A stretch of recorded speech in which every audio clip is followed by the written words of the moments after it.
الله أكبر. الحمد لله رب العالمين الرحمن الرحيم مالك يوم الدين إياك نعبد وإياك نستعين اهدنا الصراط المستقيم صراط الذين أنعمت عليهم غير المغضوب عليهم ولا الضالين.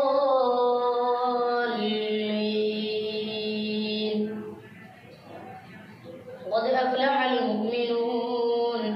الذين هم في صلاتهم خاشعون والذين هم عن اللغو معرضون والذين هم للزكاة فاعلون والذين هم لفروجهم حافظون إلا على أزواجهم أو ما ملكت أيمانهم فإنهم غير ملومين. فمن ابتغى وراء ذلك فأولئك هم العادون والذين هم لأماناتهم وعهدهم راعون والذين هم على صلواتهم يحافظون أولئك هم الوارثون الذين يرثون الفردوس هم فيها خالدون. ولقد خلقنا الإنسان من سلالة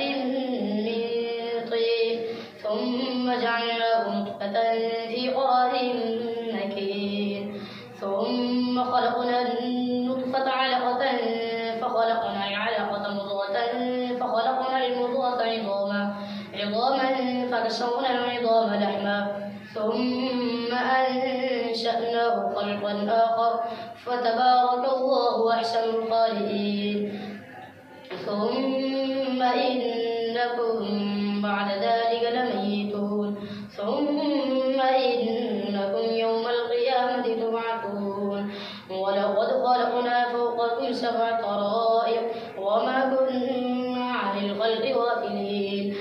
وأنزلنا من السماء ماء بقدر فأسكناه في الأرض وإنا على ذهاب به لقادرون. فأنشأنا لكم به جنات من نخيل وأعناب لكم فيها فواكه كثيرة ومنها تأكلون وشجرة تخرج من طور سيناء تنبت بالدهن وصبغ للآكلين.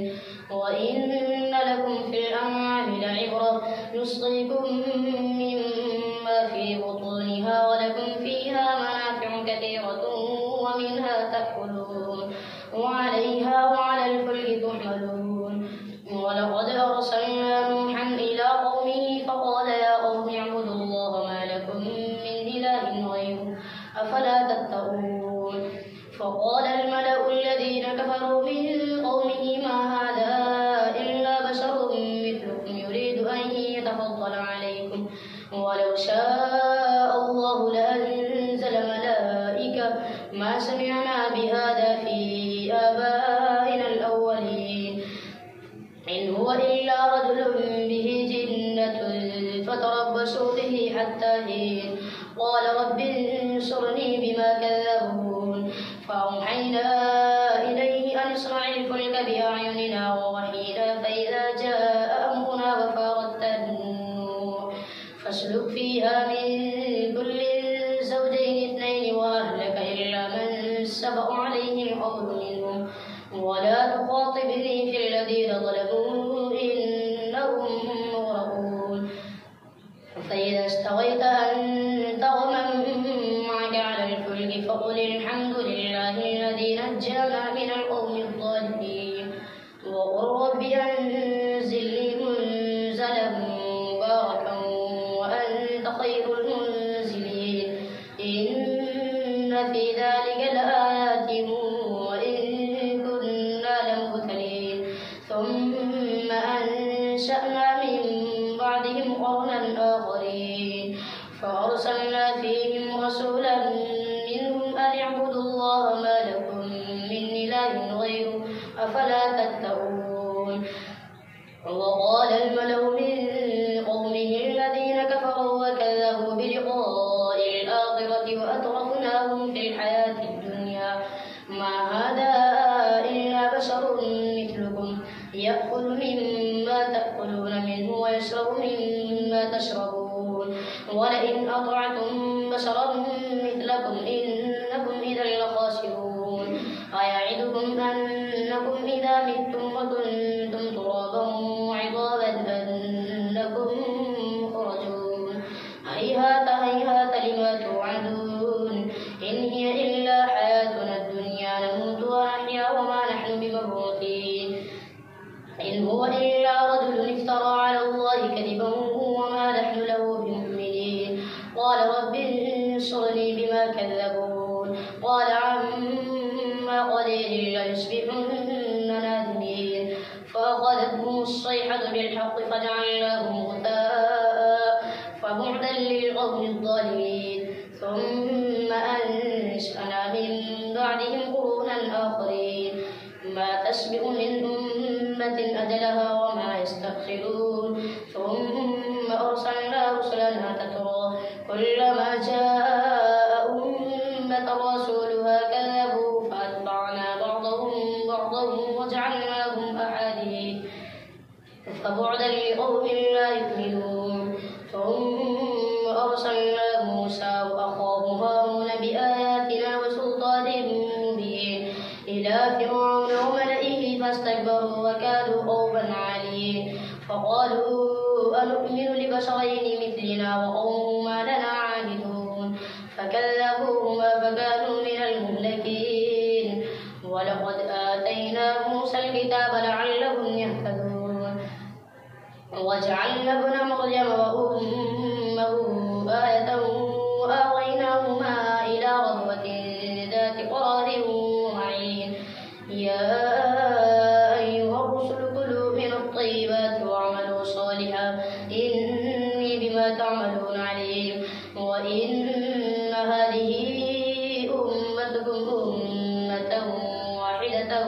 وأنا ربكم فاتقون فتقطعوا أمرهم بينهم زبرا كل حزب بما لديهم فرحون فذرهم في غمرتهم حتى حين أيحسبون أن ما نمدهم به من مال وبنين نسارع لهم في الخيرات بل لا يشعرون إن الذين هم من خشية ربهم مشفقون والذين هم بآيات ربهم يؤمنون والذين هم بربهم لا يشركون والذين يؤتون ما آتوا وقلوبهم وجلة أنهم إلى ربهم راجعون أولئك يسارعون في الخيرات وهم لها سابقون ولا نكلف نفسا إلا وسعها ولدينا كتاب ينطق بالحق وهم لا يظلمون بل قلوبهم في غمرة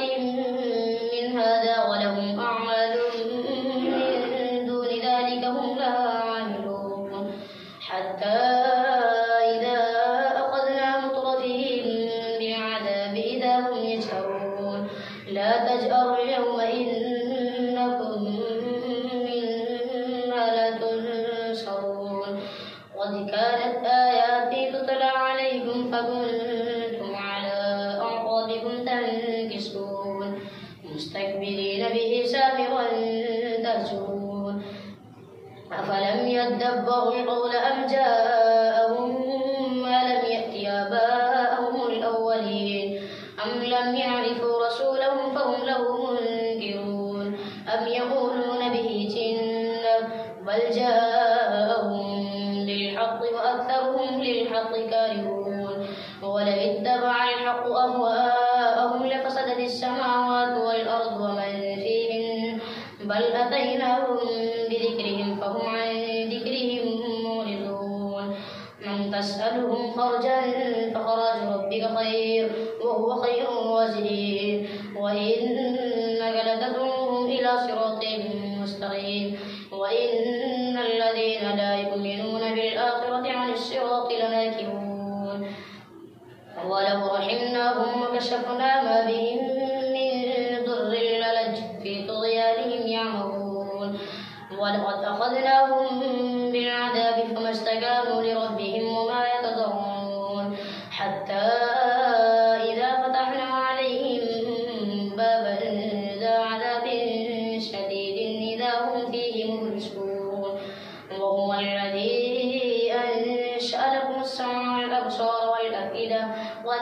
عما تشكرون وهو الذي ذرأكم في الأرض وإليه تحشرون وهو الذي يحيي ويميت وله اختلاف الليل والنهار أفلا تعقلون بل قالوا مثل ما قال الأولون قالوا أئذا متنا وكنا ترابا وعظاما أئنا لمبعوثون لقد وعدنا نحن وآباؤنا هذا من قبل إن هذا إلا أساطير الأولين قل لمن الأرض ومن فيها إن كنتم تعلمون سيقولون لله قل أفلا تذكرون قل من رب السماوات السبع ورب العرش العظيم سيقولون لله قل أفلا تتقون قل من بيده ملكوت كل شيء وهو يجير ولا يجار عليه إن كنتم تعلمون سيقولون لله قل فأنا تسحرون بل أتيناهم بالحق وإنهم لكاذبون ما اتخذ الله من ولد وما كان معه من إله إذا لذهب كل إله بما خلق ولعلى بعضهم على بعض سبحان الله عما يصفون عالم الغيب والشهادة فتعالى عما يشركون قل رب إما تريني ما يوعدون رب فلا تجعلني في القوم الظالمين وإن على أن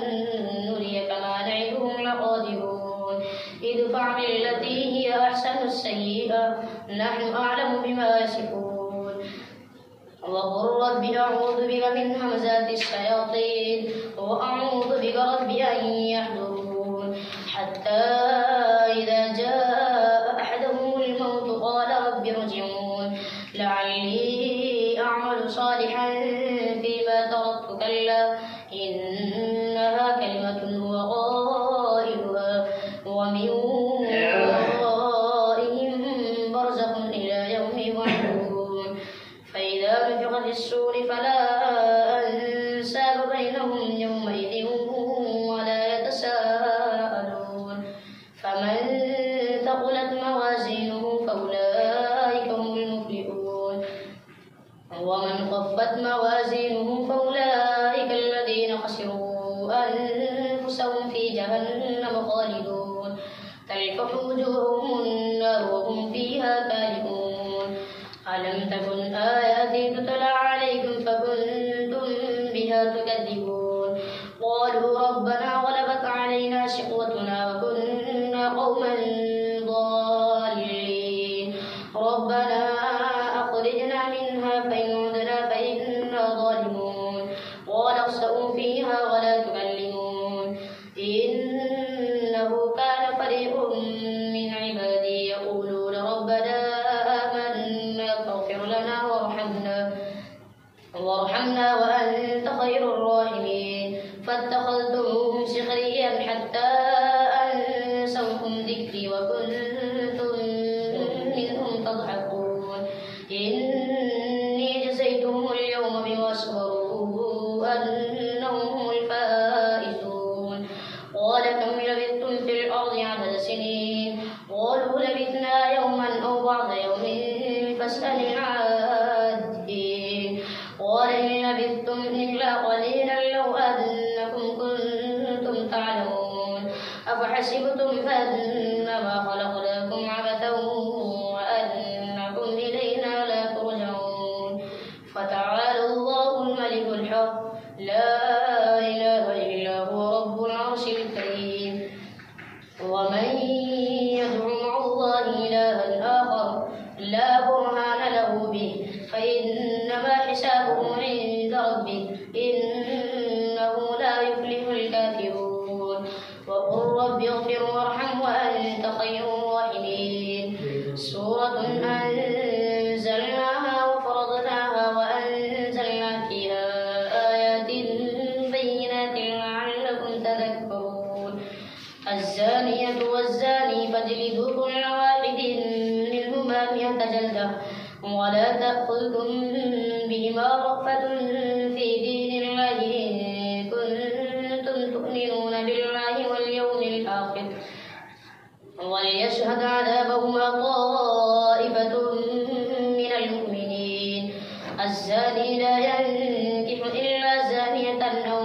مشركة والزانية لا ينكحها إلا زان أو مشرك وحرم ذلك على المؤمنين. والذين يرمون المحصنات ثم لم يأتوا بأربعة شهداء فاجلدوهم 80 جلدة ولا تقبلوا لهم شهادة أبدا وأولئك هم الفاسقون. إلا الذين تابوا من بعد ذلك وأصلحوا فإن الله غفور رحيم. والذين يرمون أزواجهم ولم يكن لهم شهداء إلا أنفسهم فشهادة أحدهم 4 شهادات بالله إنه لمن الصادقين. والخامسة أن لعنة الله عليه إن كان من الكاذبين. ويدرأ عنها العذاب أن تشهد 4 شهادات بالله إنه لمن الكاذبين. والخامسة أن غضب الله عليها إن كان من الصادقين. ولولا فضل الله عليكم ورحمته وأن الله تواب حكيم.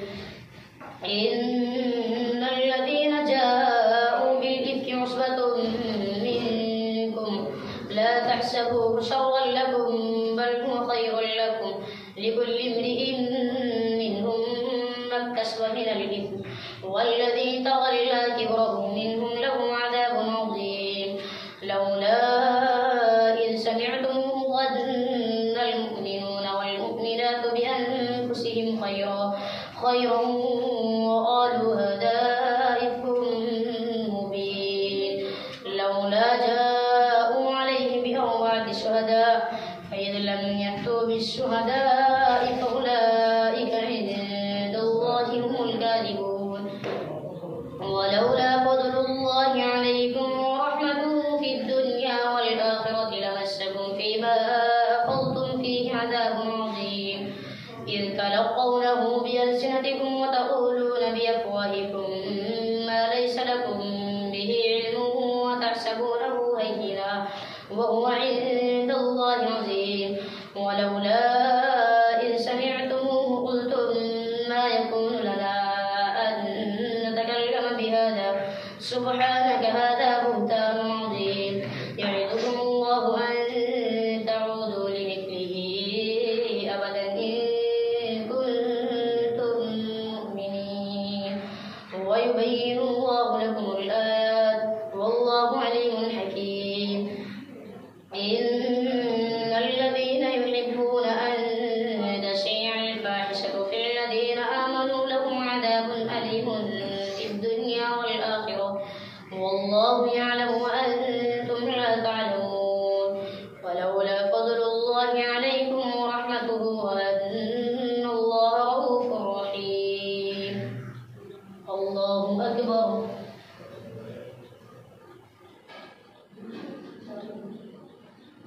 سمع الله لمن حمده. الله أكبر. الله أكبر.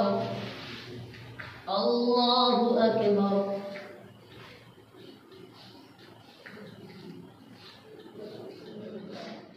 الله أكبر. الحمد لله رب العالمين الرحمن الرحيم مالك يوم الدين. إياك نعبد وإياك نستعين اهدنا الصراط المستقيم صراط الذين أنعمت عليهم غير المغضوب عليهم ولا الضالين.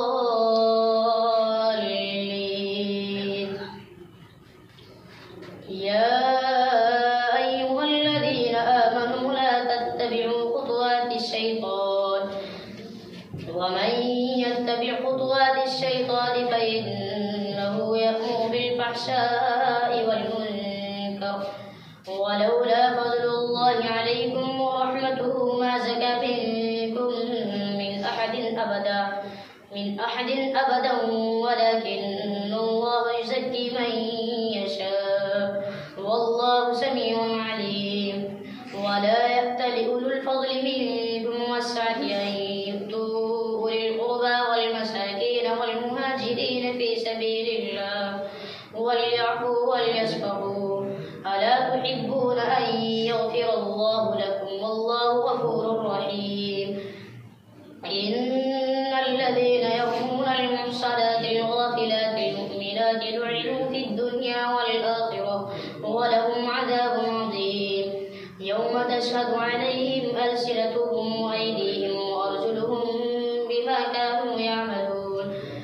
يومئذ يوفيهم الله دينهم الحق ويعلمون أن الله هو الحق المبين. الخبيثات للخبيثين والخبيثون للخبيثات والطيبات للطيبين والطيبون للطيبات أولئك مبرؤون مما يقولون لهم مغفرة ورزق كريم. يا أيها الذين آمنوا لا تدخلوا بيوتا غير بيوتكم حتى تستأنسوا وتسلموا على أهلها ذلكم خير لكم لعلكم تذكرون. فإن لم تجدوا فيها أحدا فلا تدخلوها حتى يؤذن لكم وإن قيل لكم ارجعوا فارجعوا وأزكى لكم والله بما تعملون عليم. ليس عليكم جناح أن تدخلوا بيوتا غير مسكونة فيها متاع لكم والله يعلم ما تبدون وما تكتمون. قل للمؤمنين يغضوا من أبصارهم ويحفظوا فروجهم ذلك أزكى لهم إن الله خبير بما يصنعون. وقل للمؤمنات يغضضن من أبصارهن ويحفظن فروجهن ولا يبدين زينتهن إلا ما ظهر منها وليضربن بخمرهن على جيوبهن ولا يبدين زينتهن إلا لبعولتهن أو آبائهن أو آباء بعولتهن أو أبنائهن أو أبناء بعولتهن أو إخوانهن أو بني إخوانهن أو بني أخواتهن أو نسائهن أو ما ملكت أيمانهن أو التابعين غير أولي الإربة من الرجال أو الطفل الذين لم يظهروا على عورات النساء ولا يضربن بأرجلهن ليعلم ما يخفين من زينتهن. وتوبوا إلى الله جميعا أيها المؤمنون لعلكم تفلحون. وأنكحوا الأيام منكم والصالحين من عبادكم وإمائكم إن يكونوا فقراء يغنهم الله من فضله والله واسع عليم. وليستعفف الذين لا يجدون نكاحا حتى يغنيهم الله من فضله والذين يبتغون الكتاب مما ملكت أيمانكم فكاتبوهم إن علمتم فيهم خيرا وآتوهم مما لله الذي آتاكم ولا تكرهوا فتياتكم على البغاء إن أردنا تحصنا لتبتغوا عرض الحياة الدنيا ومن يكرهن فإن الله من بعد إكراههن غفور رحيم. ولقد أنزلنا إليكم آيات مبينات ومثلا من الذين خلوا من قبلكم وموعظة للمتقين. الله نور السماوات والأرض مثل نوره كمشكاة فيها مصباح المصباح في زجاجة الزجاجة كأنها كوكب دري يوقد من شجرة مباركة زيتونة لا شرقية ولا غربية يكاد زيتها يضيء ولو لم تمسسه نار نور على نور يهدي الله لنوره من يشاء ويضرب الله الأمثال للناس والله بكل شيء عليم. في بيوت أذن الله أن ترفع ويذكر فيها اسمه يسبح له فيها بالغدو والآصال. رجال لا تلهيهم تجارة ولا بيع عن ذكر الله وإقام الصلاة وإيتاء الزكاة. رجال لا تلهيهم تجارة ولا بيع عن ذكر الله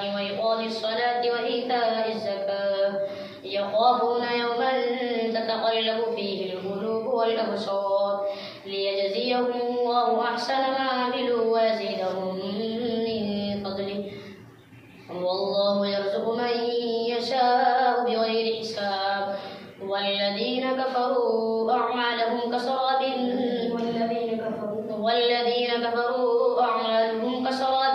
بقيعة يحسبه الظمآن ماء حتى إذا جاءه لم يجده شيئا ووجد الله عنده فوفاه حسابا والله سريع الحساب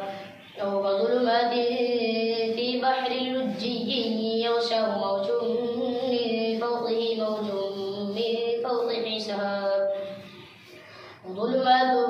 بعضها فوق بعض إذا أخرج يده لم يكد يراها ومن لم يجعل الله له نورا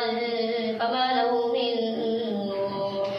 ألم تر أن الله يسبح له من في السماوات والأرض والطير صافات كل قد علم صلاته وتسبيحه والله عليم بما يفعلون ولله ملك السماوات والأرض وإلى الله المصير ألم تر أن الله يزجي سحابا ثم يؤلف بينه ثم يجعله ركاما فترى الودق يخرج من خلاله وينزل من السماء من جبال فيها من برد فيصيب به من يشاء ويصرفه عن من يشاء يكاد سنا برضه يذهب بالأبصار يقلب الله الليل والنهار إن في ذلك لعبرة لأولي الأبصار والله خلق كل دابة من ماء فمنهم من يمشي على بطنه ومنهم من يمشي على رجلين ومنهم من يمشي على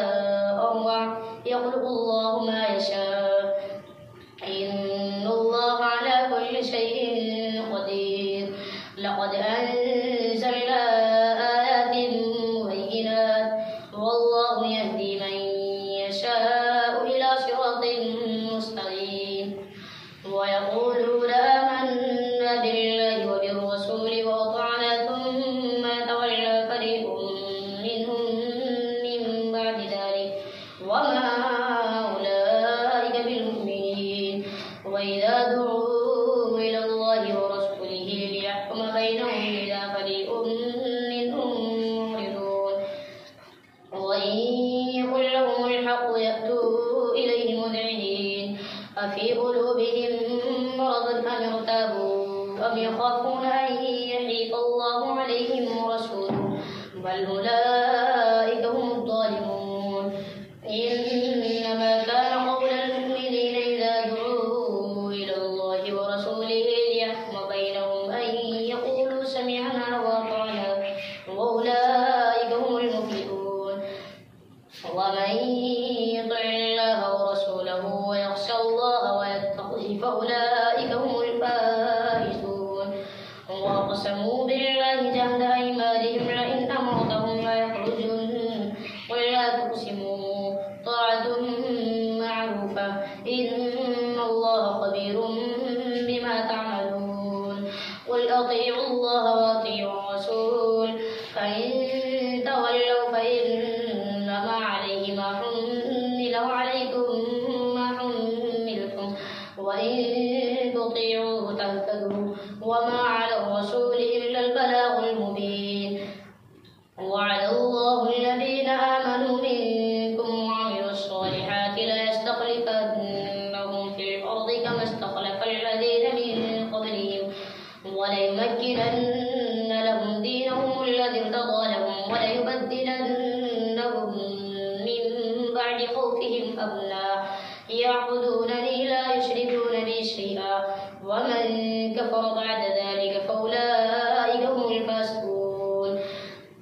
وأقيموا الصلاة وآتوا الزكاة وأطيعوا الرسول لعلكم ترحمون لا تحسبن الذين كفروا معجزين في الأرض ومأواهم النار ولبئس المصير يا أيها الذين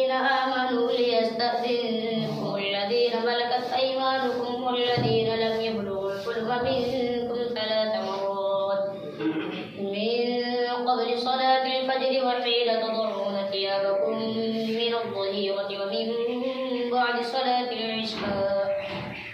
3 عورات لكم ليس عليكم ولا عليهم جناح بعدهن طواف عليكم بعضكم على بعض كذلك يبين الله لكم الآيات والله عليم حكيم. وإذا بلغ الأطفال منكم الحلم فليستأذنوا كما استأذن الذين من قبلهم كذلك يبين الله لكم آياته والله عليم حكيم. والقواعد من النساء اللاتي لا يرجون نكاحا فليس عليهن جناح أن يضعن ثيابهن غير متبرجات بزينة وأن يستعففن خير لهن والله سميع عليم. ليس على الأعمى حرج ولا على الأعرج حرج ولا على المريض حرج ولا على أنفسكم أن تأكلوا من بيوتكم أو بيوت آبائكم أو بيوت أمهاتكم أو بيوت إخوانكم أو بيوت أخواتكم أو بيوت أعمامكم أو بيوت عماتكم أو بيوت أخوالكم أو بيوت خالاتكم أو ما ملكتم مفاتحه أو صديقكم ليس عليكم جناح أن تأكلوا جميعا أو أشتاتا فإذا دخلتم بيوتا فسلموا على أنفسكم تحية من عند الله مباركة طيبة كذلك يبين الله لكم الآيات لعلكم تعقلون. إنما المؤمنون الذين آمنوا بالله ورسوله وإذا كانوا معه على أمر جامع لم يذهبوا حتى يستأذنوه إن الذين يستأذنونك أولئك الذين يؤمنون بالله ورسوله فإذا استأذنوك لبعض شأنهم فأذن لمن شئت منهم واستغفر لهم الله إن الله غفور رحيم. لا تجعلوا دعاء الرسول بينكم كدعاء بعضكم بعضا قد يعلم الله الذين يتسللون منكم لواذا فليحذر الذين يخالفون عن أمره أن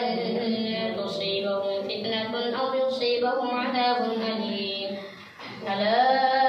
إن لله ما في السماوات والأرض قد يعلم ما أنتم عليه ويوم يرجعون إليه فينبئهم بما عملوا والله بكل شيء عليم. تبارك الذي نزل الفرقان على عبده ليكون للعالمين نذيرا الذي له ملك السماوات والأرض ولم يتخذ ولدا ولم يكن له شريك في الملك وخلق كل شيء فقدره تقديرا واتخذوا من دونه آلهة لا يخلقون شيئا وهم يخلقون ولا يملكون لأنفسهم ضرا ولا نفعا ولا يملكون موتا ولا حياة ولا نشورا. وقال الذين كفروا إن هذا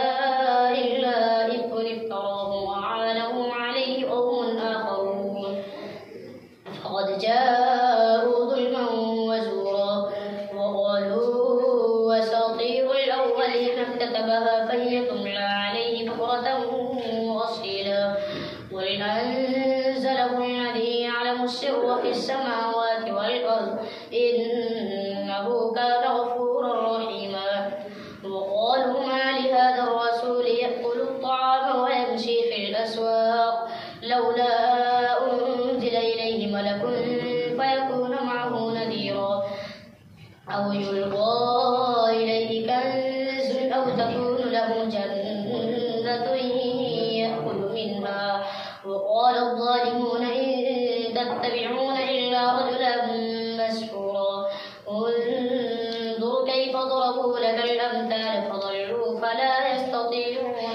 تفصيلا تبارك الذي إن شاء جعل لك خيرا من ذلك جنات تجري من تحتها الأنهار ويجعل لك قصورا بل كذبوا بالساعة وأعتدنا لمن كذب بالساعة سعيرا إذا رأتهم من مكان بعيد سمعوا لها تغيظا وزفيرا وإذا ألقوا منها مكانا ضيقا مقرنين دعوا هنالك ثبورا لا تدعوا اليوم ثبورا واحدا وادعوا ثبورا كثيرا قل أذلك خير أم جنة الخلد التي وعد المتقون كانت لهم جزاء ومصيرا لهم فيها ما يشاءون خالدين كان على ربك وعدا مسئولا ويوم يحشرهم وما يعبدون من دون الله فيقول أأنتم أضللتم عبادي هؤلاء أم هم ضلوا السبيل قالوا سبحانك ما كان ينبغي لنا أن نتخذ من دونك من أولياء ولكن متعتهم وآباءهم حتى نسوا الذكر وكانوا قوما بورا فقد كذبوكم بما تقولون فما تستطيعون صرفا ولا نصرا ومن يظلم منكم نذقه عذابا كبيرا وما أرسلنا قبلك من المرسلين إلا إنهم ليأكلون الطعام ويمشون في الأسواق وجعلنا بعضهم لبعض فتنة أتصبرون وكان ربك بصيرا الله أكبر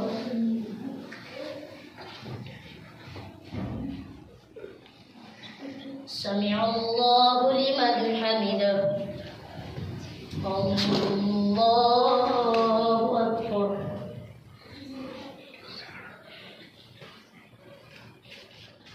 الله أكبر الله أكبر الله أكبر